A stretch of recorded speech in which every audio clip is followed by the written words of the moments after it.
Welcome to Phonics, the UM and UMB sound.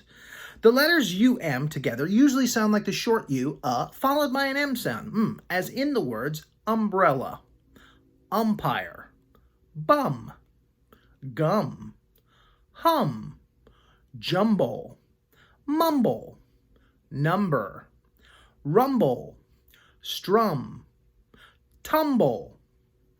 In some words that have the UMB in them, the B is silent, but you still get the short U, followed by the M sound, as in crumb, dumb, numb, and thumb.